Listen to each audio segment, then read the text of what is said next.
Hi everyone, welcome to my channel மலரின் பயணம். இன்றைக்கி மலரின் பயணத்தில் இந்த அச்சய திதிக்காக எனக்காக கிடைச்ச பொருட்கள், சாமிக்கு பூஜைக்கு நான் ரொம்ப நாளாக தேடின பொருட்கள் எல்லாம் எனக்காக கிடச்சிருக்கு. இது எல்லாமே எங்கேருந்து கிடச்சது அப்படின்னு பார்த்தீங்கன்னா, லக்ஷ்மி குபேரர் கோயில். அச்சய திதிக்கு ரொம்ப விசேஷமாக இருக்கிற இந்த லக்ஷ்மி அப்படிங்கிறதே நமக்கு செல்வத்தை கொடுக்குற கடவுள் தான். அதுலேயும் குபேரருங்கிறவர் இன்னும் நிறைய செல்வத்தை கொடுக்குறவர். இந்த ரெண்டு பேருக்கு சேர்ந்து ஒரே ஒரு கோயில் தாங்க இந்தியாவில் இருக்குது. அதுவும் நம்ம சென்னையில் இருக்குங்க. ஒரு முறை விசிட் பண்ணி பாருங்கங்க. பொதுவாக இந்த கோயிலுக்கு திருப்பதிக்கு போகிறதுக்கு முன்னாடி இந்த கோயிலை கும்பிட்டுட்டு தான் போகணும் அப்படிங்கிற ஒரு ஐதீகமும் இருக்குது அப்படின்னு சொல்லி அந்த ஐயர் சொன்னாங்க. எங்கே இருக்குதுன்னு பார்த்தீங்கன்னா, வண்டலூர்லேருந்து கேளம்பாக்கம் போகிற ரோடுங்க. அந்த வண்டலூர் ஜூவை ஒட்டி ஒரு ரோடு திரும்பும். அதில் வந்தீங்கன்னா ஒரு 14th கிலோமீட்டர் ரத்னமங்கலம் அப்படிங்கிற ஊர் இருக்குங்க. தாகூர் இன்ஜினியரிங் காலேஜ் இருக்கும். அதை ஒட்டின லெஃப்டில் நீங்கள் திரும்பி போனீங்க அப்படின்னா இந்த கோயில் வந்துடுங்க. நீங்கள் அங்கேக்குள்ளே இறங்கி ஒரு ஆட்டோ பிடிச்சி ஷேர் ஆட்டோவில் கூட நீங்கள் போகலாம் உள்ள. ஸோ இந்த கோயிலுக்கு நான் May 5th சண்டே தாங்க போயிருந்தேன். ஏகப்பட்ட கார் நின்றுச்சு. வரிசையாக நிறையா பேர் வந்துக்கிட்டே தாங்க இருந்தாங்க அந்த கோயிலுக்கு. ரொம்ப விசேஷமான கோயில். நீங்கள் வீடு, கடன் பிரச்சனை, வீடு கட்டணும் அப்படின்னு தடையாக இருக்குது, ஏதாவது உங்களுக்கு ஒரு தடை இருந்தால் கண்டிப்பாக அந்த கோயிலுக்கு வந்தால் அந்த தடையெல்லாம் நீங்கி நம்ம நினச்ச காரியம் நிறைவேறும் அப்படின்னு சொல்லியிருந்தாங்கங்க. இது பக்கத்துலேயே அரைக்காசு அம்மன் அப்படின்னு 108 அம்மன் வீட்டிற்கு ஒரு கோயில் இருக்குது. பட் நான் போகிறப்ப மணி 1 o'clock ஆயிடுச்சுங்க. அதனால் க்ளோஸ் பண்ணிட்டாங்க. அந்த கோயில்லையுமே நம்ம வேண்டிக்கிட்டு ஏதாவது ஒரு பொருள் தொலைஞ்சிச்சு அப்படின்னா நம்ம காசு முடிஞ்சிச்சு அந்த அம்மனுக்கு வேண்டிக்கிட்டோம்னா கண்டிப்பாக அந்த பொருள், நம்ம தொலைஞ்சு போன பொருள் கிடச்சிரும் அப்படின்னு சொல்லி அங்கே சொல்லியிருந்தாங்க. அந்த பூக்காரவங்க சொன்னாங்க.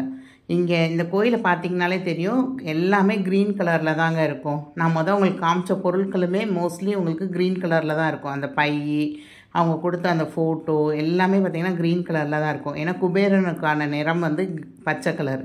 ஸோ நீங்கள் இந்த கோயிலுக்கு விசிட் பண்ணுறப்ப கண்டிப்பாக பச்சை கலரில் ட்ரெஸ் பண்ணிட்டு போங்க. அது இன்னும் விசேஷமாக இருக்கும்.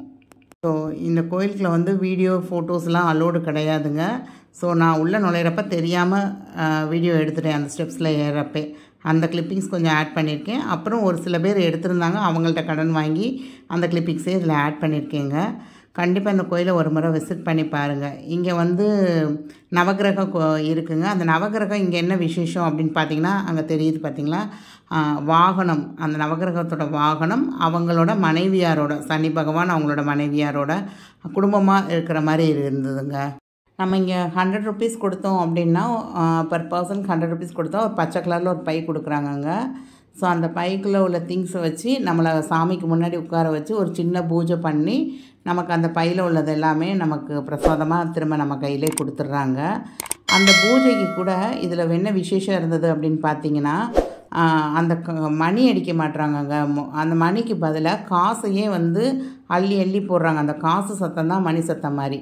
இங்கே உள்ள எல்லா தூணும் பிரம்மாண்டமாக இருந்ததுங்க. ஒவ்வொரு தூண்லேயும் ஒவ்வொரு அமௌண்ட்டு. 5 ரூபா காசு வச்சு ஒரு தூண் ஃபுல்லாக ஃபில் பண்ணியிருந்தாங்க. ரூபாத்தாளை வச்சு ஒரு தூண் ஃபுல்லாக 5 ரூபா காயினை வச்சு ஃபில் பண்ணியிருந்தாங்க. ஸோ எல்லா சாமிக்குமே பணத்தால் தான் மாலை போட்டிருந்தாங்க. ஸோ நம்ம எத்தனை டோக்கன் வாங்கியிருந்தோமோ அத்தனை கயர் இப்போ எங்கள் வீட்டில் நாங்கள் 4 பேர் இருந்தோம். பட் 3 டோக்கன் வாங்கினா போதும் அப்படின்ட்டாங்க. அப்போ நாங்கள் 3 பேருக்கு டோக்கன் வாங்கியிருந்தோம். 3 பை கொடுத்தாங்க. ஸோ 4 பேருக்குமே அந்த கயர் கட்டி விட்டாங்க. இதுதான் இப்படி தான் உட்கார வைக்கிறாங்க. உட்கார வச்சு நமக்கு பூஜை பண்ணுறாங்க. இந்த மாதிரி தான் சாமி இருக்கும். நமக்கு என்னால் ஃபுல்லாக வீடியோ எடுக்க முடியலங்க. இது பக்கத்தில் உள்ளவங்க எடுத்திருந்தாங்க, அவங்கள்ட்ட கிளிப்பிங்ஸ் வாங்கியிருந்தேன் நான். ஸோ நானும் இந்த பூஜையில் உட்காந்து ரொம்ப திருப்திகரமாக நல்லா சாமி கும்பிட்டு எழுந்திரிச்சோம். இந்த சுற்றி வர்றப்போ பார்த்திங்கன்னா சைனா குபேரர் அப்படின்னு சொல்லி வச்சுருந்தாங்கங்க. இந்த சைனா குபேரருக்கு என்ன விசேஷம்னா, அவங்க செய்கிறாங்க பார்த்திங்களா, இந்த மாதிரி இடது கையில் காசு வச்சுக்கணுமா, வலது கையில் ஒரு பணத்தை அவரை கிச்சு கிச்சு மூட்டி சந்தோஷப்படுத்தணுமா. அந்த லாஃபிங் குபேரரை பார்த்து நம்ம கிச்சு கிச்சு மூட்டி வச்சுட்டு அந்த காசை உண்டியில் போட்டுடணும். அந்த கையில் பிடிச்சிருந்த காசை நம்ம வீட்டில் பீரோவில் வச்சுட்டோம் அப்படின்னோம்னா நமக்கு செல்வம் நல்லா சேரும் அப்படிங்கிற மாதிரி ஒரு ஐதீகம் சொல்லியிருந்தாங்க. வாய் விட்டு சிரித்தால் நோய் விட்டு போகும். இது பழமொழி. சிரிக்க சிரிக்க செல்வம் பெருகும் என்கிறார் குபேரர். சிரிப்பவர்களை பார்த்தே செல்வி லட்சுமி வீட்டிற்குள் வருகிறாள். ஸோ ஒருத்தரோட மனநிலைக்கும் அவரின் மகிழ்ச்சிக்கும் நெருங்கிய தொடர்பு இருக்குதுங்க. மனதில் மகிழ்ச்சி குறைய தான் உடல் நலம் பாதிக்கப்படும். எனவே தான் குபேரர் சிரித்த முகத்துடன் செல்வத்தை வாரி வழங்குகிறார் அப்படிங்கிறாங்க. திருப்பதியில் கூட ஏழுமலையான் திருமணத்துக்கு கடன் கொடுத்தவர் குபேரன் அப்படின்னு புராணங்கள்லாம் சொல்கிறாங்க. சிவபெருமான் வந்து குபேரன் மீது கருணை கொண்டு வடக்கு திசைக்கு அதிபதியாக்கி சங்க நிதி பத்ம நிதியை காக்கும் பொறுப்பை இவரிடம் ஒப்படைத்தாராம். குபேரருக்கு வந்து ஒரு சாபத்தினால நாடு நகரம் பொன் பொருள் எல்லாத்தையுமே இழந்துட்டார். அவருக்கு வந்து தேவி மகாலட்சுமியை வந்து வேண்டிக்கிட்டு அவர் திரும்ப இது எல்லாத்தையுமே பெற்றாராம். அந்த எந்திரம் அப்போ அவர் வந்து திரும்ப பெறப்போ தான் ஒரு எந்திரம்னா உங்களுக்கு தெரியும். இப்போ நான் காமிக்கிறேன் பாருங்கள். இந்த கடைகளில் வந்து அந்த நம்பர் மாதிரி போட்டிருப்பாங்க. ஒரு பாக்ஸில் இந்த போட்டிருக்காங்க பார்த்தீங்களா, ஒரு 9 கட்டம் போட்டு. இதுதான் வந்து அந்த குபேர எந்திரம் அப்படின்னு சொல்கிறாங்க. ஸோ இந்த எந்திரத்தை வச்சு நம்மளும் வீட்டில் பூஜை பண்ணோம் அப்படின்னோம்னா நமக்கு நல்ல பலன்கள் இருக்கும் அப்படின்னு சொல்கிறாங்க. ஸோ இது கிடைச்சக்கப்புறம் அந்த எந்திரத்தை யூஸ் பண்ணி தான் அவருக்கு நிறைய செல்வம் பெருகுச்சு அப்படின்னு சொல்லி அந்த கதை சொன்னாங்க அங்கே. அதாவது சிவபெருமான் உலகத்து செல்வம் முழுவதையும் குபேரன்ட்ட ஒப்படைச்சிட்டு உழைக்கிற மக்களுக்கு அவரவர் விதி பயனுக்கு ஏற்ப கொடுத்து வர கட்டளையிட்டாங்களாம். மகாவிஷ்ணுவின் மனைவியான மகாலட்சுமி 8 விதமான சக்திகளை பெற்றாள். தனம், தானியம், சந்தானம் உள்ளிட்ட 8 வித சக்தி பெற்ற இவரது சக்திகள் அனைத்தையும் சங்கநிதி பதுமநிதி என்பவர்களிடம் ஒப்படைத்தாள். அவர்களை தனக்கு கணக்கு பிள்ளையாக நியமித்து கொண்டார் குபேரன். அவர்கள் குபேரனின் இருபுறமும் அமர்ந்திருப்பார்கள். சங்கநிதி அப்படிங்கிறவங்க சங்கு கையில் வச்சுருப்பாங்களாம். அதே மாதிரி பதுமநிதி அப்படிங்கிறவங்க வந்து கையில் வந்து தாமரைப்பூ வச்சுருப்பாங்களாம். ஸோ அதனால தான் அந்த தாமரையும் சங்கும் வந்து விசேஷம், மகாலட்சுமிக்கு உகந்த பொருட்கள் அப்படின்னு சொல்லி நம்ம வீட்டில் பூஜையிலலாம் யூஸ் பண்ணுறோங்க. வந்து வரவு செலவு கணக்கு வந்து முறையாய் வைத்திருப்பவருக்கு கணக்கின்றி செல்வம் வழங்க வேண்டும் என்பது தெய்வ சட்டமா. கணக்கு வைத்து வாழுங்கள், கணக்கின்றி செல்வம் குவியும். சிரிப்பவர்களை பார்த்து செல்வலட்சுமி வருகிறாள். சிடுமூஞ்சிகளையும் அழுமூஞ்சிகளையும் பார்த்து லட்சுமி வருவதில்லை. சிரித்து வாழுங்கள், சிரிப்பவர்களுடனே சேர்ந்து வாழுங்கள். ஸோ இந்த கடை வந்து கோயில்கிட்டே இருக்கிற கடை தாங்க. ரொம்ப விசேஷமான கடையாக எனக்கு தோணுச்சு. ஏன்னா கிடைக்காத பொருளே இல்லை அப்படிங்கிற மாதிரி இருந்ததுங்க. என்னெல்லாம் நினச்சி நம்ம கேட்குறோமோ எல்லா பொருளுமே வச்சுருந்தாங்க. ஸோ இந்த பிரமிட் ஷேப்லலாம் வந்து சின்னதாக அம்மா வீட்டில் சாமி செல்ஃபில் வச்சுருப்பாங்க. அம்மா ரொம்ப நாளாகவே வச்சுருப்பாங்க. அம்மா கொஞ்சம் ரேகிலாம் படித்ததுனால அந்த திங்ஸ்லாம் வச்சுருப்பாங்க. எனக்கு இங்கே பார்க்குறப்ப ரொம்ப ஆச்சரியமாக இருந்தது. நிறைய பொருட்கள் நான் ரொம்ப தேடி அலைஞ்ச பொருட்கள் எல்லாமே இங்கே ஈஸியாக சுலபமாக இந்த கடையில் கிடச்சிதுங்க. ஸோ இந்த கடைகளில் வந்து கிடைக்காத பொருள்னே சொல்ல முடியாதுங்க. இந்த டான்ஸ் ஆடுற பொம்மை, இந்த குதிரை ஆட்டம் ஆடுற பொய்க்கால் குதிரை ஆட்ட பொம்மை, அதுக்கப்புறம் தலையாட்டி பொம்மை, அப்புறமா உள்ளே வந்து மரப்பாச்சி பொம்மைலாம் வச்சுருந்தாங்க அங்கே.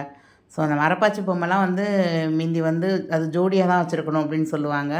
ஸோ அந்த பொம்மையும் இங்கே கிடச்சிதுங்க. நான் 2 வருஷமாக வரலட்சுமி பூஜை பண்ணிகிட்ருக்கேங்க. ஸோ இந்த வருஷம் இந்த தாமரை விதை மாலை வாங்கணும் அப்படின்னு நினச்சிருந்தேங்க.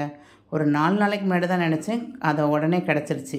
இங்கே நிறைய பொருட்கள் வந்து நான் ஆசைப்பட்ட பொருட்கள் வந்து நிறையாவே இருந்தது. பட் எனக்கு காஸ்ட் வைஸ் வந்து ஒரு 1000 ருபீஸ்க்குள்ளே என்ன வாங்க முடியுமோ அது மட்டும் இந்த தடவை வாங்கிட்டு வந்தேன் நான். இங்கே நிறையா வந்து அந்த சின்ன சின்ன மாலைகள் வந்து ரொம்ப விதவிதமாக சூப்பராக இருந்ததுங்க. 10 ரூபா, 15 ரூபா, 20 ரூபா.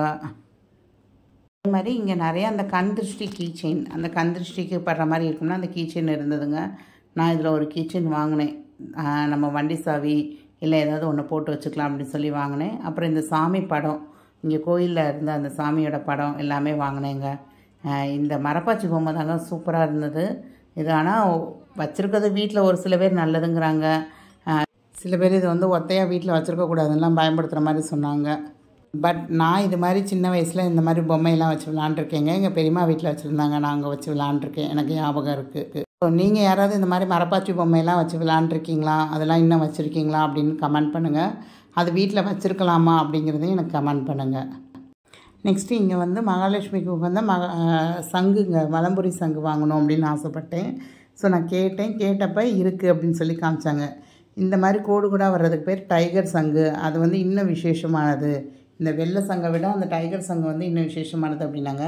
எனக்கு அந்த வெள்ளை சங்கு வந்து லைட்டாக உடஞ்ச மாதிரி தெரிஞ்சது, ஃபீல் ஆச்சு. அதனால் நான் வந்து அந்த டைகர் சங்குன்னு சொன்னாங்கள்ல அதுதான் எடுத்தேன். பட் அதுலேயும் நான் இன்னும் சின்னதாக இருக்கா அப்படின்னு கேட்டு வாங்கினேங்க. சின்னது பெருசு அப்படின்னாலுமே சின்னது தான் விலை கூட வரும். ஏன்னா அது இன்னும் அடியில் ஆழ்கடலில் போய் எடுக்கிற மாதிரி இருக்கும் அப்படின்னு சொல்லியிருந்தாங்க. ஸோ நான் வாங்கின சங்கு வந்து இன்னும் கொஞ்சம் சின்னது தான், 300 ருபீஸ் அப்படின்னு சொல்லி வாங்கியிருந்தேன். 218 பண்ணி கொடுத்தாங்க எனக்கு. ஸோ நீங்களும் இந்த மாதிரி ஏதாவது பொருள் வாங்கணும் அப்படின்னா இந்த கடையோட லிங்க்கு, அட்ரஸ்ஸு, லொக்கேஷன்ஸ் எல்லாமே, இந்த கோயிலோட லொக்கேஷன் எல்லாமே டிஸ்கிரிப்ஷனில் ஷேர் பண்ணுறேங்க. கண்டிப்பாக நீங்கள் பாருங்கள். ஸோ எனக்கு என்ன ஒரு சின்ன வருத்தம் அப்படின்னா, பக்கத்தில் உள்ள அந்த அரைக்காசு அம்மன் கோயிலுக்கு மட்டும் போக முடியலங்க. கண்டிப்பாக இன்னொரு தடவை அது போயிட்டு வரணும் அப்படின்னு சொல்லியிருக்கேன் நான். ஸோ இந்த அரைக்காசு அம்மன் கோயிலோட கிளிப்பிங்ஸ் வந்து 2-3 கிடச்சிதுங்க. அதான் ஆட் பண்ணியிருக்கேன். நீங்கள் கண்டிப்பாக விசிட் பண்ணுறப்ப இந்த கோயிலையும் பார்த்து விசிட் பண்ணிவிட்டு வாங்க. ஸோ நீங்கள் இந்த 2 கோயிலையும் விசிட் பண்ணணுன்னா கொஞ்சம் ஏர்லியராக போய்க்கோங்க. இல்லை ஈவினிங் போகிறீங்கன்னா 4 to 8 ஓப்பனாக இருக்கும் அப்படின்னு சொல்லியிருந்தாங்க. கண்டிப்பாக நீங்கள் இந்த கோயிலை ஒரு முறை விசிட் பண்ணி பாருங்கங்க. ஸோ நான் இங்கே என்னென்ன பொருள் வாங்கினேன், அதோடைய ரேட் என்ன அப்படிங்கிறதெல்லாம் இப்போ பார்க்கலாம். ஸோ இந்த மாலை வந்து 108 கொண்ட மாலைங்க. இது வந்து காஸ்ட் பார்த்திங்கன்னா 135 rupees அப்படின்னு சொல்லி வாங்கியிருந்தேன் நான். தாமரை விதை மாலை. அதுக்கப்புறமா இந்த சங்கு வந்து 300 rupees அப்படின்னு சொல்லி வாங்கியிருந்தேன். இந்த மாதிரி நேச்சுரலாகவே வர்ற கோடு வர்றது அப்படின்னு சொல்லியிருந்தாங்க. இந்த கோமதி சக்கரம் வந்து நான் வந்து மகாபலிபுரம் போயிருந்தேன். அங்கே உள்ள அந்த கடற்கரை கோயிலில் அங்கே சங்கு அதெல்லாம் விற்றாங்க. அங்கே வாங்கினேங்க. இது வந்து 130 rupees சொல்லி 100 rupeesக்கு கொடுத்தாங்க. இந்த இது எல்லாமே வந்து குட்டி கோமதி சக்கரம் மணிப்பர்ஸில், அதுக்கப்புறம் பூஜை செல்ஃபில் ஒவ்வொரு விளக்குக்கு கீழே நான் யூஸ் பண்ணுவேங்க. ஸோ அதுக்காக வாங்கியிருந்தேன்.